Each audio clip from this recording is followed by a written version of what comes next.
Coucou, aujourd'hui on va parler créativité. Ça fait des mois que j'essaye de t'enregistrer ce podcast, qu'il est écrit, qu'il est prêt et que à chaque fois que je lance l'enregistrement, il m'arrive des misères. Je l'enregistre en mode marché-parler, il y a un marteau-piqueur qui se met en route, je l'enregistre à la maison, il y a les chiens qui se mettent à gueuler, je l'enregistre dehors, il se met à me pleuvoir dessus. Bref, ce podcast aura vraiment été le podcast où je me suis mis des bâtons dans les roues en mode plus parce que je pense qu'effectivement c'est un des sujets qui me touche de près. Et même si tout ce dont je te parle dans ce podcast, c'est des choses qui viennent du cœur, là, ce que je veux dire dans le sens ça me touche de près, c'est que c'est vraiment une grosse problématique sur laquelle je travaille intensément depuis, je dirais, 2-3 ans, avec le perfectionnisme qui va de pair. Je voulais te parler de la créativité parce que j'ai découvert il y a quelque temps déjà les podcasts de Navo. Tu sais, Navo, c'est le gars qui a coécrit Bref avec Kian Kojandi, Bruno Muccio, je crois qu'il s'appelle. Et pendant quelques temps, il a fait un podcast. Alors, il a fait un podcast où il a invité des gens et il a aussi fait un podcast qu'il a appelé Le Marché Parler, pendant lequel, en fait, il branchait son enregistrement sur son dictaphone de son téléphone pendant qu'il marchait dans la rue et il parlait. Et c'est vraiment un super podcast que je t'invite à écouter, dont je t'invite à écouter tous les épisodes parce que tout est vraiment très très intéressant. Mais là, je vais te parler particulièrement du podcast où il te parle de la créativité. Je te mettrai le lien dans la barre d'infos pour que tu puisses aller l'écouter parce que c'est vraiment un sujet qui est important en tant que multipote, mais aussi en tant que spécialiste aussi, je pense. Enfin, en tant qu'être humain, la créativité, c'est un petit peu la base de notre fonctionnement. On passe notre temps à créer, en fait. On a besoin de créativité pour s'adapter, pour faire de nouvelles choses, quel que soit ton domaine d'activité, en réalité, ou tes domaines d'activité quand tu es en mode multi. Et dans ce podcast, il parle de plein de choses intéressantes, notamment, il commence avec la culpabilité de ne rien faire. Il parle du fait de se lever à midi et du fait que c'est mal vu par la société, que quand tu te lèves à midi, tu es considéré comme un feignant. Et il parle de la culpabilité que tu ressens quand tu passes ces journées à ne rien faire. Et c'est vraiment quelque chose, moi, qui me touche beaucoup parce que notamment pendant toute la période les périodes où j'étais en dépression, où pour le coup j'avais l'impression de ne rien faire, même si je pense avec le recul que j'ai jamais complètement rien fait. Les périodes où j'étais vraiment au fond du trou, quand même, je faisais pas grand chose. Et il y a une grosse culpabilité qui m'est restée de ça, mais aussi de l'éducation que j'ai reçue où ne rien faire, c'est une perte de temps. Il faut toujours s'occuper, il faut toujours faire quelque chose, il faut toujours être productif dans la vie. Et ça, c'est une injonction que j'ai intégrée très très fort. Résultat, quand j'ai besoin de ne rien faire, je sens que j'ai besoin de ne rien faire, mais je culpabilise de ne rien faire. Et l'écoute de ce podcast m'a vraiment fait des feux d'artifice dans le cerveau et m'a fait un bien fou. Parce que, bah oui, en fait, quand tu veux travailler ta créativité et quand tu es quelqu'un de créatif, pour qui la créativité c'est quelque chose d'important, c'est un pilier important pour toi, en fait ces journées à ne rien faire, elles sont importantes. D'abord, c'est très rare de ne rien faire. On fait toujours finalement quelque chose. Quand tu te poses et que tu as l'impression de rien faire, bah, tu lis, tu regardes des vidéos, tu regardes des films, tu écoutes de la musique, tu gribouilles, je sais pas, tu es toujours en train de faire quelque chose. Tu es quand même rarement couché les yeux au plafond, là, en mode huître, à rien faire, quoi. Enfin, c'est vraiment très très rare et en général, quand ça arrive, pour le coup, c'est que tu es vraiment en dépression. Et en réalité, quand tu as l'impression que tu fais rien comme ça, que tu passes tes journées à glander, bah c'est dans ces moments-là que tu as tes meilleures idées. Je sais pas si tu as remarqué, toi, mais c'est quand tu fais rien ou quand tu fais quelque chose en mode automatique que ton cerveau il se met à produire ah voilà le cri des chiens. Mais je ne m'arrêterai pas ce coup-là, j'irai jusqu'au bout de mon podcast. Donc oui, c'est dans ces moments-là que tu as les meilleures idées. Bah, sous la douche, quand tu fais la vaisselle, quand tu es en train de faire ton ménage, quand tu conduis et quand tu fais rien. Quand tu binge-watch Netflix ou YouTube ou peu importe ce que tu aimes faire quand tu branles rien, quand tu joues aux jeux vidéo, peu importe quoi. Mais en général, quand tu réfléchis, c'est dans ces moments-là que tu as eu tes idées les plus importantes. Regarde-toi dans ce que tu as fait dans ta vie et réfléchis à ça et dis-moi si c'est le cas pour toi aussi. Mais moi, en tout cas, c'est comme ça que ça marche et je pense que je suis vraiment pas la seule, surtout après l'écoute du podcast de Navo.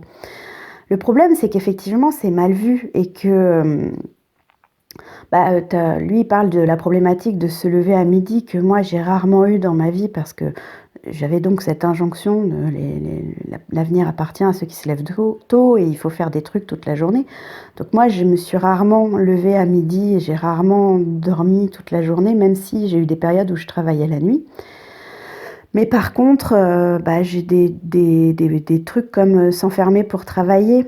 Quand tu travailles de chez toi, tu t'enfermes, tu travailles et les autres ont l'impression que tu fais rien alors qu'en fait, tu es en train de bosser. Mais comme c'est pas un travail à l'extérieur, que c'est pas un travail normal, ça passe pour du rien-foutisme, quoi. Et donc, encore pire, ne rien faire du tout et s'enfermer et se mettre dans sa grotte et juste rien faire et le faire pour soi.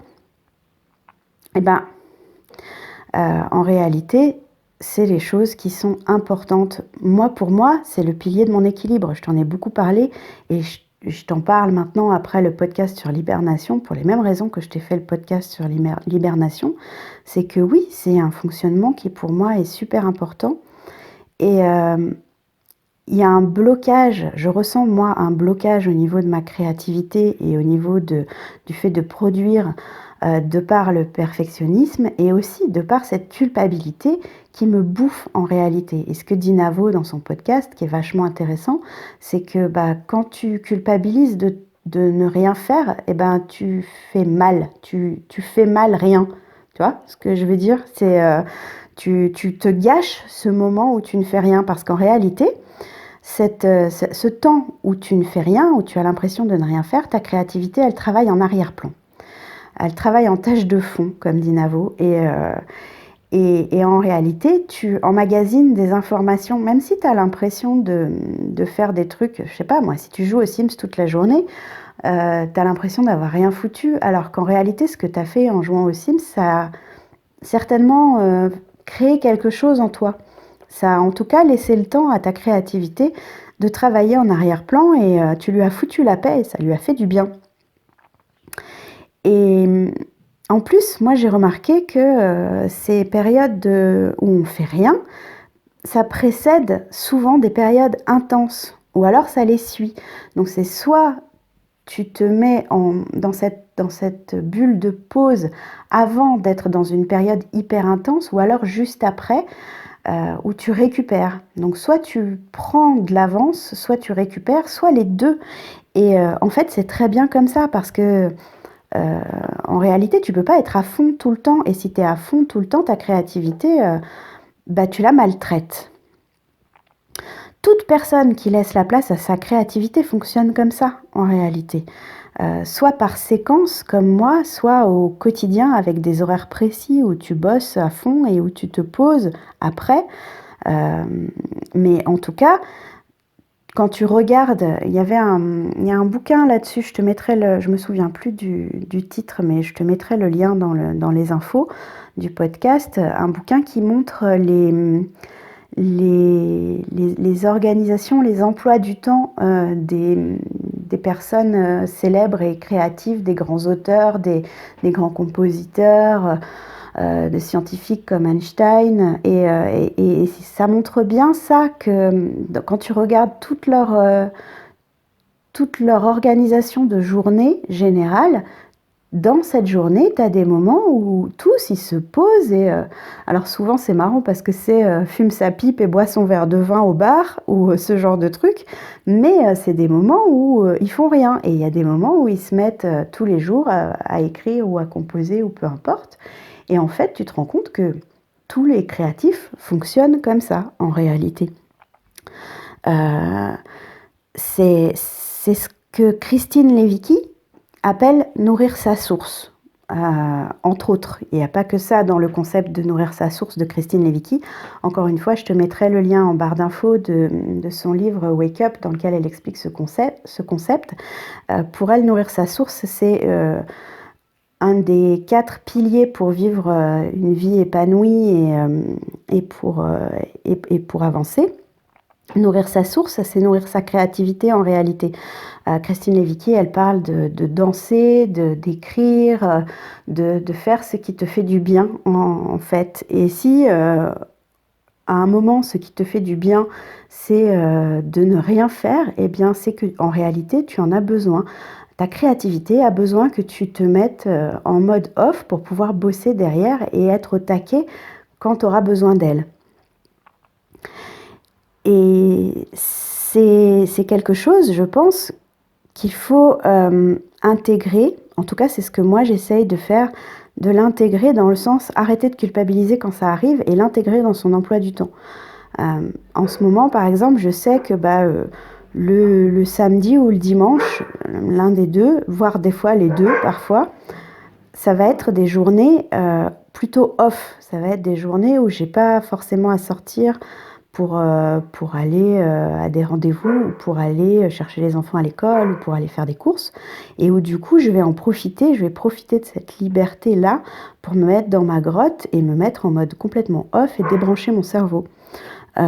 Après, je fais pas forcément ça tous les dimanches, mais plus je suis fatiguée et plus j'en ai besoin et plus je ne fais rien le dimanche. Après, ça peut être aussi un autre jour de la semaine si je ne le fais pas le dimanche, mais il y aura forcément un jour de la semaine où je vais avoir besoin de ne rien faire. Et c'est important pour moi et c'est un pilier de mon équilibre et de mon énergie.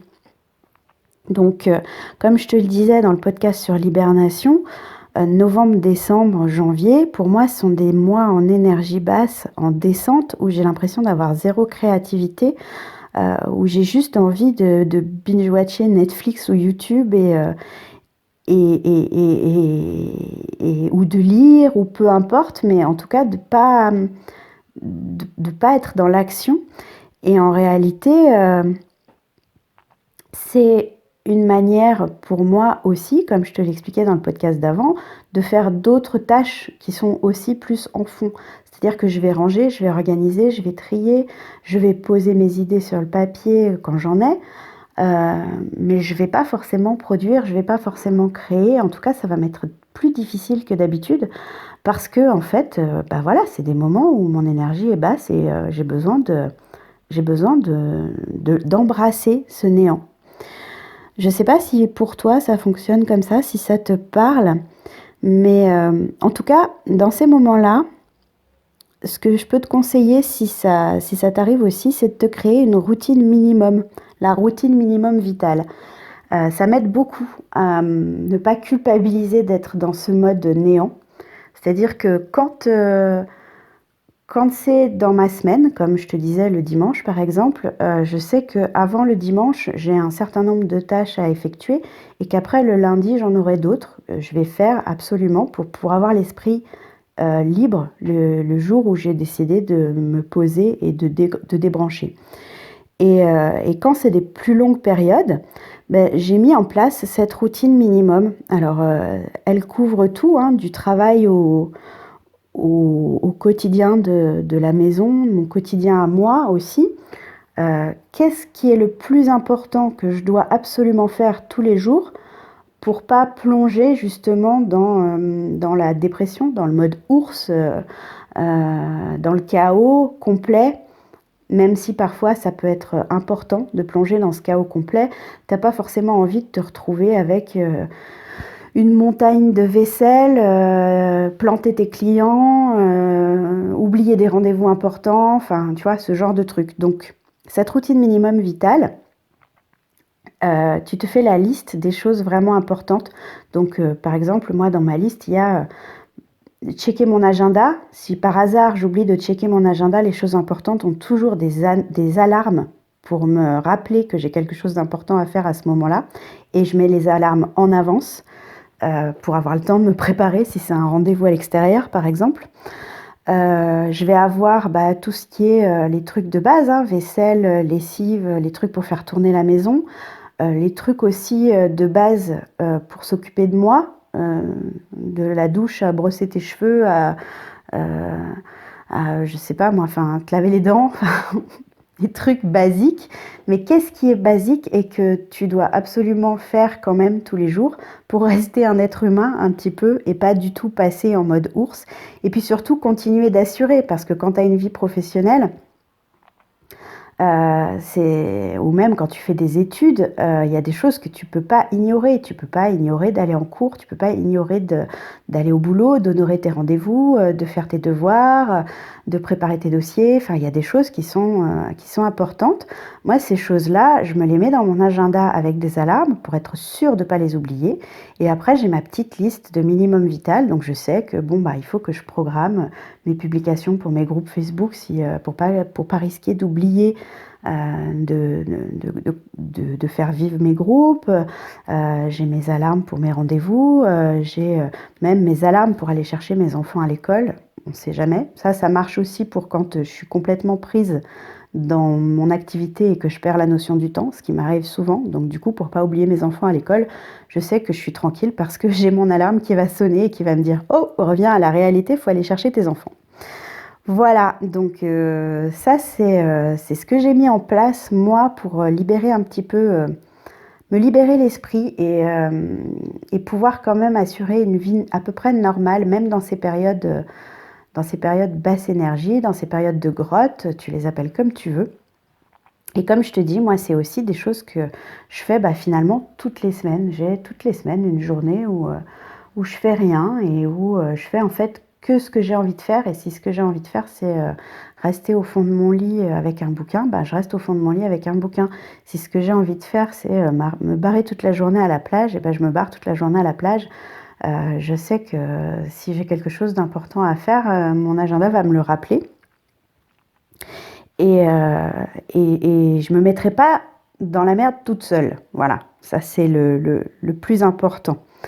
Euh, Parce que, en fait, je pense que se trouver des petits hacks comme ça, des petites solutions pour pallier à ces moments-là, c'est important parce que on vit pas dans une société qui fonctionne de cette façon-là, ni qui fonctionne de manière cyclique, ni qui fonctionne comme une personne créative, c'est-à-dire avec des moments de vide complet, pas seulement de vide créatif, alors que quand tu es une personne créative, que tu as besoin d'avoir des idées pour travailler ou que c'est simplement ton fonctionnement, c'est important d'embrasser ton fonctionnement jusque dans ce fonctionnement-là.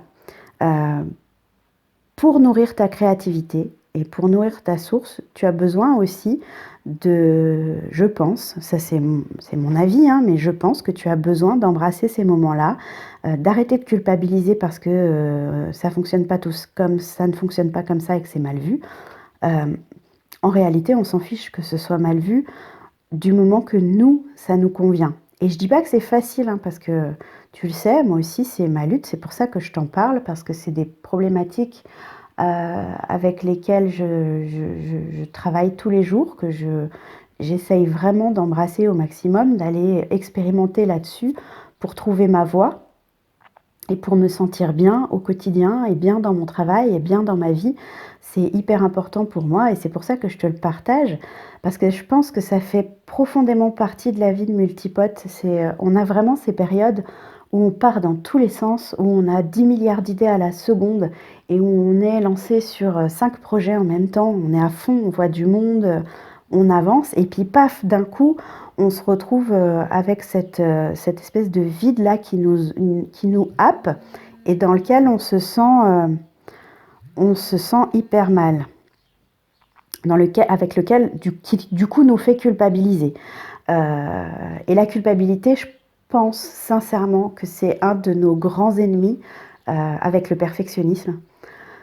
parce que c'est ce qui nous bloque et c'est ce qui nous empêche d'avancer. En tout cas, moi, c'est ce que j'ai repéré dans mon fonctionnement à moi qui me bloque le plus, qui m'empêche le plus d'avancer. Quand j'arrive pas à faire quelque chose, quand j'arrive pas à avancer, tu peux être sûr que soit je culpabilise à mort pour quelque chose, soit je veux trop bien faire et du coup, je m'empêche de faire tout court. Le perfectionnisme, on en reparlera, hein. Il me semble que je t'en ai déjà parlé et de toute façon, la créativité et le perfectionnisme, c'est des sujets dont on va parler souvent. Mais je t'invite à aller écouter le podcast de Navo parce que je t'ai parlé juste de deux, trois trucs. Il n'est pas très long, il fait même pas une dizaine de minutes, je crois. Mais tout ce qu'il dit dans ce podcast va vraiment t'ouvrir les yeux sur ton fonctionnement, sur le fonctionnement de la créativité et sur le fait que c'est hyper important de se foutre la paix une bonne fois pour toutes. On s'en met beaucoup sur les épaules. On voudrait rentrer dans le moule ou en tout cas avoir l'air normal ou en tout cas créer plein de trucs. Et enfin, il y a forcément quelque chose qui fait qu'on s'en met beaucoup trop sur les épaules, que ce soit de la compétition ou que ce soit, comme je te disais, être normal ou quoi que ce soit. Il y a toujours quelque chose qui nous pousse à nous sentir mal d'être comme on est. Alors qu'en réalité, c'est en embrassant comme on est, en embrassant notre fonctionnement, en comprenant comment on fonctionne, en mettant le doigt sur ce qui va et sur ce qui bloque, qu'on peut arriver à dénouer ces petits nœuds, un nœud après l'autre, pour dénouer son fil rouge, sa vie et profiter à fond des choses et sortir de ce marasme un petit peu, de cette bouillasse de je fais pas comme tout le monde et il faut que je me force à faire comme tout le monde. D'abord, personne ne fonctionne comme tout le monde. Je pense qu'on est tous différents et qu'on a tous nos façons de faire. La moyenne, ça n'existe pas. La norme, ça n'existe pas. En réalité, c'est juste quelque chose qu'on se met dans la tête et ce qui est important, c'est de comprendre comment on fonctionne pour optimiser notre fonctionnement et pour se sentir bien dans notre vie. Et ça en fait partie.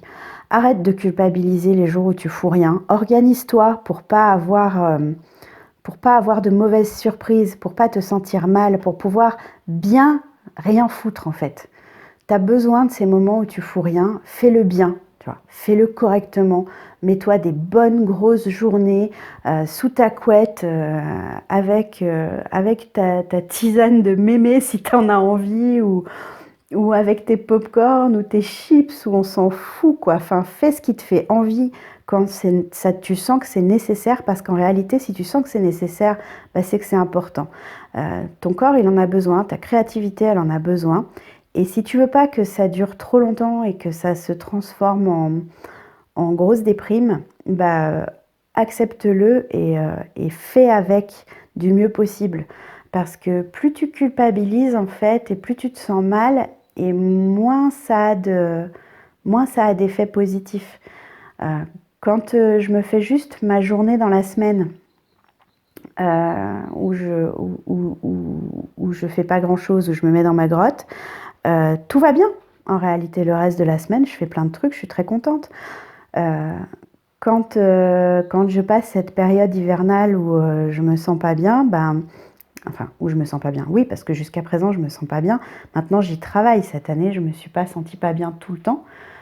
J'ai eu plein de moments où je me suis sentie super bien et c'était très cool. Et je sens que c'est parce que aussi, je travaille de plus en plus à ça, à arrêter de culpabiliser, à organiser les choses pour que, au moment où j'en ai besoin, je fasse ce dont j'ai besoin. Au moment où j'ai besoin d'être à fond, je peux être à fond. Au moment où j'ai besoin d'être à zéro, je peux être à zéro.